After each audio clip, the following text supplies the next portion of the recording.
Welcome back to the current edition of Sippin' with Steven, and boy, do we have a treat for you today. As we approach Derby, I was thinking we were going to do a mint julep related Sippin' with Steven, which we are. But I was able to get my good friend and two-time Bourbon Hall of Famer Peggy Stevens in the midst of her busy schedule to come in and show folks how to make the perfect mint julep. And just as a brief bio, because if I gave the whole bio, the Sippin' with Steven episode would be over. Peggy has got a wide and varied background in the bourbon industry. A two-time Bourbon Hall of Famer. She is integral in setting up the Kentucky Bourbon Trail and assisting with that. She founded the Bourbon Women Association, and she's a published author, which we have one of her books right here. Which spoon do I use with?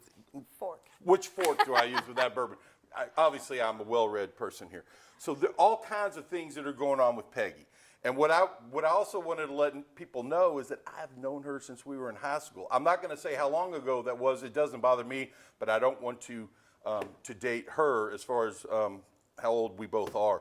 But with that being said, Peggy, would you run me and the viewers through how, as people are entertaining for Derby this year, they can make the perfect mint julep? Absolutely. You know I would do anything for you. Like he said, we go way back in time. So you and I have shared a few juleps at the track. We have. I think I can't count. Let's see, maybe over 25 derbies that I've been to. So I'm not sure about you.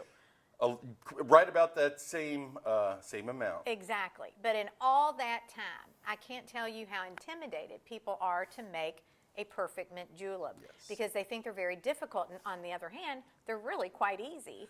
And you can be very flexible in how you make them. So I'm going to show you a little trick that we do in the book, and I want you to give me your tips along the way if you like. I would love to. And you are going to solve a mystery. And something, quite frankly, that is kind of was intimidating for me about mint juleps was the perception that they're hard to make. Correct.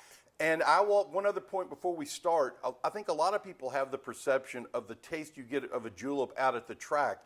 And you have to remember they are making those drinks for thousands and thousands of people. Yeah. It's like making chili for a huge amount of people. Right. But to really judge whether you like a julep or not, I would suggest that you have somebody that knows what they're doing or a very easy recipe. Sure. And then you can decide whether it's something you like. Because for the most part, when you're out at the track, you're doing that as part of the tradition and to get the glass. And you don't really know, is that how mint juleps are supposed to taste? Exactly. So take us through this, my friend. Well, and I think you said the perfect word, tradition, because juleps have been around as long as I can remember, just like our great bourbon 200 years ago. And there's a reason for that, because, of course, bourbon was conducive in Kentucky, but mint grew wild all over Kentucky. And if you think about even the crushed ice that we put in our julep cup, you know, there were large blocks of ice that were brought to the barn during the races that people would just chip off that ice and then pull some of that mint, because back in the day, the bourbon might not have been quite the quality we have today. I think that's fair to say. It's fair to say. So they'd add a little sugar and a little bit of mint and, of course, that wonderful bourbon. And who could forget putting it in a silver julep cup, because this was actually kind of like the trophy of the day for a race.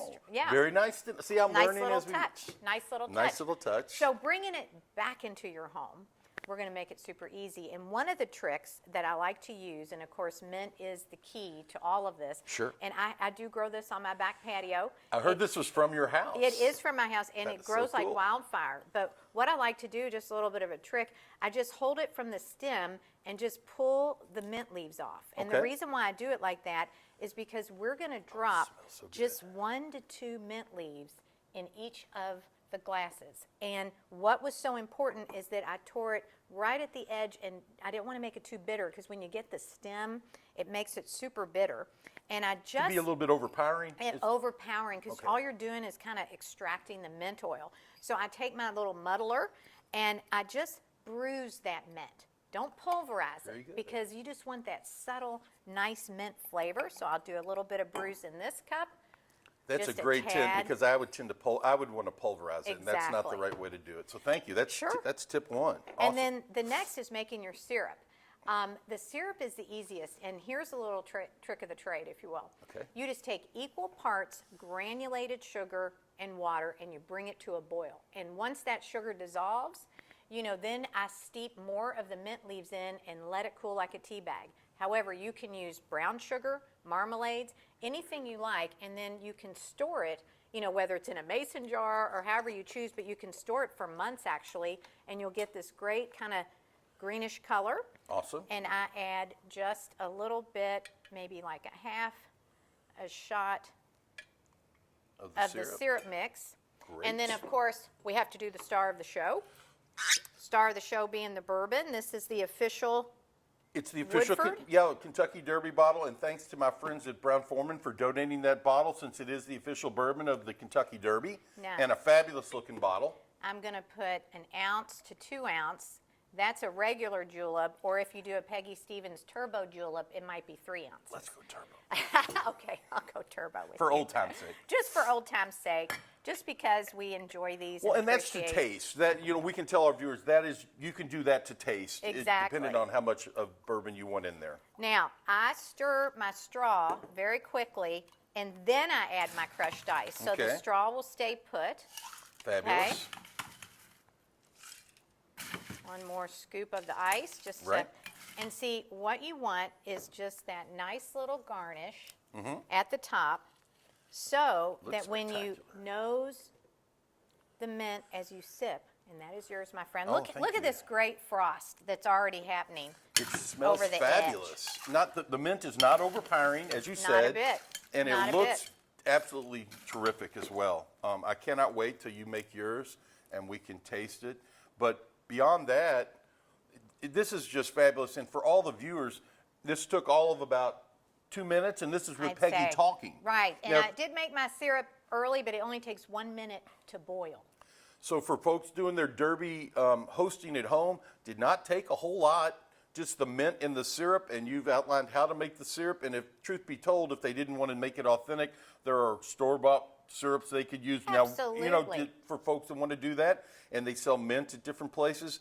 So with that being said, I want to say thank you to our Bourbon Hall of Famer who showed everyone that it is not that difficult, including yours truly, to make a mint julep and to celebrate the Derby in the way that all of us that are traditionalists like to celebrate it with the Absolutely. traditional drink. So I will say this, cheers to the Derby. Cheers. Cheers to Peggy Stevens. And Stephen, after all the derbies that I have won and lost money, the julep may just be your best bet. Oh, that is terrific. Let's give it a taste and see how good your work was.